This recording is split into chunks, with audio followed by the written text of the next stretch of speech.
Welcome back to the channel, everybody. I am Mick Alphaning. Please subscribe to the channel if you haven't already. And if you could, please click that like button, turn it into a rocket, and send it straight to the moon. So, I wanted to bring this to you today. I was going to take a break today, but I can't because I saw this article. I got fired up. and all of a sudden these money signs start flashing before my eyes as I saw an article posted on Algorand.com. And look at the synchronicity. Before I even get into that, the synchronicity of I've been telling everybody about Algorand and CBDCs. Then they released this article on CBDCs. Now, this article was released on May the 4th. And so they are themselves also starting to make the big push. I think it's more about awareness, actually. However, this article was put out on May the 4th written by Andrea Civelli, all right? And it is titled, "The Effects of a Blockchain-Based CBDC System on Inclusion, Innovation, and Economic Performance." This is on Algorand's website, algorand.com/resources, all right? So go check it out yourself. This is major. We're going to get into it. This is huge, major. Institutions are reading this. The government of the United States has been working and testing Algorand. So they've been testing it alongside XRP, XLM, and a few others. So when it comes down to which one is going to hold the most weight, let's say they decide to use a system that integrates all of the above in a interwoven system, but one is going to carry the bulk of the weight. Algorand wants to position itself to be that system that carries the bulk of the weight, not to mention appealing to other countries that are thinking about utilizing Algorand, as we have seen through articles recently, that Algorand is making a big push into Europe. The Europeanization of Algorand, or I forgot how they titled it, but you can go to their Twitter and you can find that tweet that they are making a big push into Europe, where XLM and XRP, XLM has big legs in Europe. Okay, XRP has been making headways in Europe as well. They're no slouches either. Algorand is now making its way into Europe and letting people know, hey, we can be utilized as a central bank digital currency or as a national currency, a national digital currency, okay? Now, let's get into this article here. Let's scroll down. And we are going to begin at the section that is titled, "Let's give a closer look at these CBDC design principles then." Number one, the CBDC system must spur innovation through openness. A CBDC solution based on an open source distributed ledger strongly supports and facilitates the development of decentralized applications on the CBDC blockchain. The openness of the blockchain technology is ideal for the creation of a bottom-up ecosystem, where innovation is fostered by the network itself and by the participants in the ecosystem. This is genius, and I agree with it, but it keeps the future a progressive one as far as cryptocurrencies. What does that do for you and me? That means we can always make money from cryptocurrencies because they will always be changing. So there may always be a dip. There may always be a correction because the technology it normalizes, people take profits and such. But when the new technology comes out, now people are investing to make money off the parabolic runs that are going to occur when the technology is upgraded, and we know it's going to be needed more. We're talking about cryptos that have functionality, utility, of course, XRP, XLM, Algo, where the usage of such is going to make the price go up, right? So what they're saying here is absolutely genius, and I agree with it. Let's continue. Innovative payment and financial services can be designed to directly work on the CBDC infrastructure without necessarily relying on traditional intermediaries. Muy linda. Very, very, very good. We don't want those traditional intermediaries in the system. So I agree with that as well. But you already know that from my XLM videos. Those intermediaries, those middlemen are the ones who take all the money from us, all the money from the banks. They take money from everybody. They are robbers, and we don't want them. Keep it decentralized. Let's keep it open for innovation and let's cut out the middlemen. That means more money for you and I. Makes perfect sense, doesn't it? Let's keep going. For example, new convenient payment services could be offered to end users without a bank account. That's huge. You know how many people I know without a bank account? They don't have a bank. They go straight to the check casher. Okay. All of that money flowing to check cashers and otherwise, and people who just holding cash, they can use Algorand. Okay. They don't have to have a bank to use Algorand. Absolutely brilliant. Absolutely genius. Yes, we have seen this in other systems before, but this is not so much for us. We're very intelligent. We know. We're in the know. But institutions are going to be reading this. Banks are going to be reading this. And let me tell you something. When it comes from the top, a lot of people at the top don't know what people at the bottom are going through. They don't know there's an opportunity there. That there's so many unbanked people, and unbanked, while you don't have to necessarily care about them, a lot of you do, but while you don't necessarily have to care about the unbanked, they have lots of money. That's lots of money on the table. So Algorand is saying, look, whether you care about the people or you just want to scoop up all that money on the table, we can help those unbanked people. This is the knowledge for those people at the top that have no idea about the people on the bottom or the money that is left on the table at the bottom. You get what I'm saying? Let's continue. So number 2, okay, on this article, it says the CBDC system must promote competition to achieve cost reduction of financial services. An open system with no entry barriers will foster competition among the providers of financial and payment services. The main effect of competition is the reduction of cost of services for end users in the CBDC blockchain. So we go right back to Algorand will save those institutions money. It will save those banks money. Lots of it, by the way, lots of it. Which is great because they're going to use it more. The more money they save, because you may say to yourself, why do I care if they save money? Because if they save money, they're going to use more Algorand, more Algo. They're going to hold more Algo. Their transactions are going to be faster. There's more friction. And what does that do to Algo's price? It makes that price go parabolic. And I don't know about you. Well, I do know about you. You want fat pockets. I want fat pockets. We want that money, money, money, money. And it's coming. I can feel it in my can't you feel that money? Oh, let's keep going. A CBDC can also create a more level playing field between traditional financial institutions and big tech companies. Big tech companies have a massive information acquisition advantage over traditional financial institutions. And this advantage has been translated into new business models outside existing regulatory frameworks. A CBDC will enable financial institutions to innovate more rapidly, create cheaper services. That's also good for the people. But that means that whoever's using those cheaper services will be prompted by said cheapness to use it more, thus resulting in Algo being used more, which results in all likelihood in that price going parabolic. Money, money, money, money. Scrooge McDuck type money. I'm talking about swimming through coins, swimming through cash like Scrooge McDuck. At least that's what I that's what I picture in my head. And I love picturing it too. Now, a CBDC will enable financial institutions to innovate more rapidly, create cheaper services, and close this gap with big tech companies. Now, banks have had a huge money issue where they've been lending a whole lot of money they don't have over the years, which has caused them great financial problems. That's why they had to be bailed out so many times. Okay, big tech companies haven't had that problem. They have been increasing each year on their profits, and they've been doing very, very well. So what Algorand is saying is here, look, we're going to bring everything together, and now banks will be able to share in some of that innovation by keeping the technology advancing and keeping the blockchain that they utilize open. Do not be closed. You will die closed.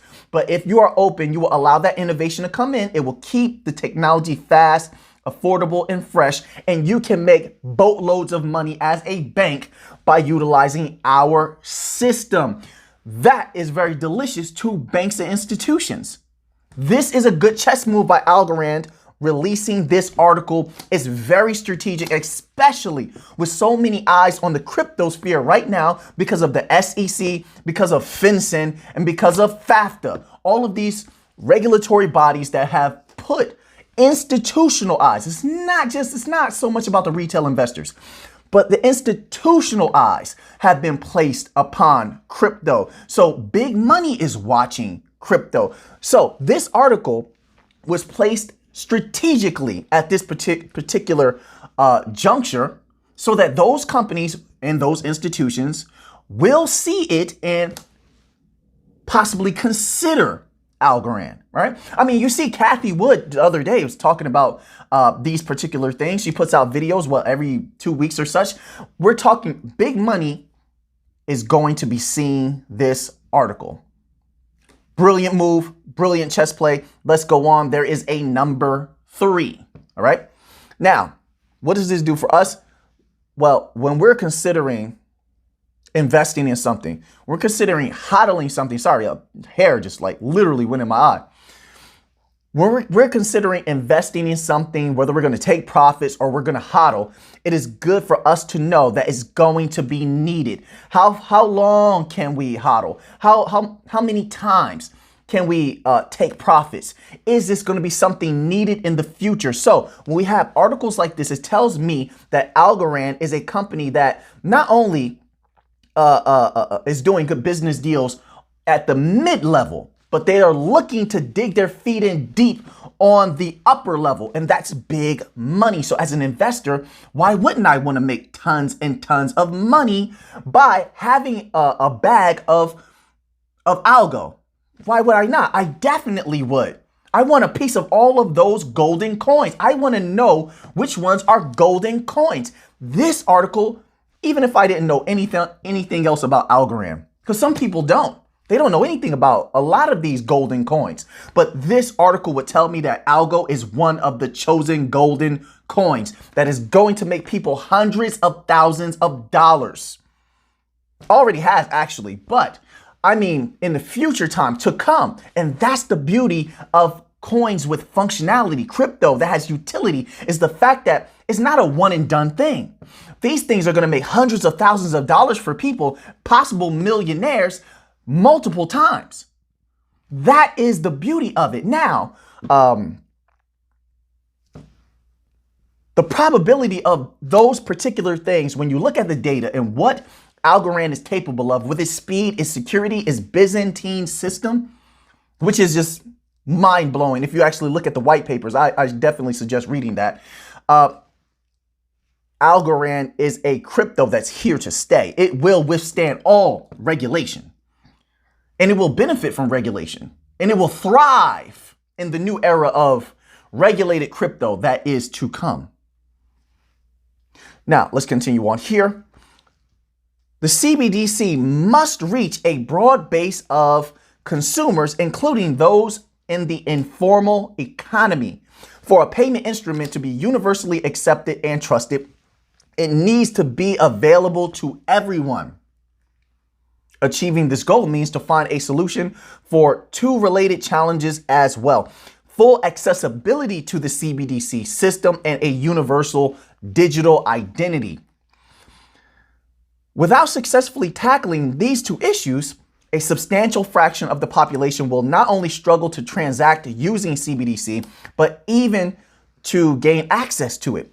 This is particularly relevant for unbanked people in emerging markets. For example, so I know they're trying to leverage this aspect of the unbanked, but I look at it in a different way. I look at it in the way of money. There's money on the table. So you might say to yourself, they're still pitching themselves as a crypto for the unbanked, for the people, sort of like how XLM began, although XLM has gotten away from that now. It definitely has. However, what I look at that as that as saying there's lots of money on the table at the bottom. We can make money at the top with all the banked, and we can make money on the bottom, the unbanked. We can get to the money you can't get to. That's what they're saying. When I read that, that's what they're saying to big money, to banks. They're saying we can get the money at the bottom you can't get to. Don't you want a piece of that pie? Use us and you get a piece of that pie. And let me tell you something. If Alphanine was a bank, I'm eating all that pie. Eating all that pie. You get in and you're making that money. You make as much money as you can. That results in in freedom of life to do whatever it is that you please. Let's continue on. Full and uninterrupted accessibility to the CBDC, especially offline accessibility, is a key feature of CBDC for central banks. Relying on digital wallets and mobile devices has the potential to strengthen accessibility. However, smartphone penetration is far from perfect. Even in the United States, it stands at only 80%. That's something I didn't know. That's very interesting and key. Let's keep that in mind for future times. And consequently, any retail CBDC design must make provisions for offline use cases and operability without smartphones as well. The availability of identity documents is not necessarily straightforward for some individuals, especially in emerging countries. Building a universal, this is very interesting here. Let's pay very close attention to this. Building a universal and readily accessible digital identity infrastructure is paramount for the success of the CBDC system. Now, this is something I would love Algorand to just go a little deeper into. What is going to be the structure of this this digital identity infrastructure? Like, what do you want to put into it? How wide? How much interoperability? You know, I shouldn't really ask these questions because going by what Algorand has already done, interoperability is going to be unquestionable. And extremely smooth, right? Am I correct, right? So maybe I can answer some of these questions just by identifying what Algorand has already done. Central banks issuing CBDC will have to seek broad stakeholder engagement to solve the digital identity challenge, especially if strong real-world identity is required for certain operations. In this case, a licensed trust. Okay, so there you go. They answered the question that I was asking before. Here we go. In this case, a licensed trust provider would have to support the central bank to certify a public key with additional identity information once end users have passed KYC/AML processes. Algorand blockchain can ensure a CBDC system promotes innovation, inclusion, and economic performance. That is a hell of a statement. Can ensure. They're 100% certain about it, believe in their system, and you know what? I'm excited about that because as a holder of Algorand, I want it to go insanely parabolic. I believe that it will. And I do want them to step forward, step from behind XLM and XRP, take them on head on. Competition is good. They're all going to work together anyway. However, if it doesn't matter which one wins to me, I hold all of them. But this will push XLM and XRP possibly to be even more aggressive on their end. The more aggressiveness that we have from these golden coins, XLM, XRP, Algo, and a few others, the more the government is going to take notice, the more they are going to want to integrate these systems, the more they're going to need these systems. And not only that, I'll end it with this. The more each of these systems will push each other to become more scalable, faster, more friction, more secure. They're going to continue to want to expand because of the competition, expand their sharpness, so to speak. And that is going to make the central banks, the nations, want to use these coins. And that, my friends, is going to make a lot of us, not all, but a lot of us, millionaires. Now, if not millionaires, you're going to have hundreds of thousands of dollars. Tell me you wouldn't love that. You would absolutely love delicious, that type of money. So I just wanted to bring this to you. There's a lot more in this article that you can go and read for yourselves on algorand.com/resources/blog. Okay, it's very interesting. Now that you have that information, what are you going to do with it? I know what I'm going to do with it. and I know what I believe. And click the like button if you haven't already. Turn that like button into a rocket and send it straight to the moon. And if you haven't already, please subscribe to the channel. I would greatly appreciate that. And until the next time, let's get to the money.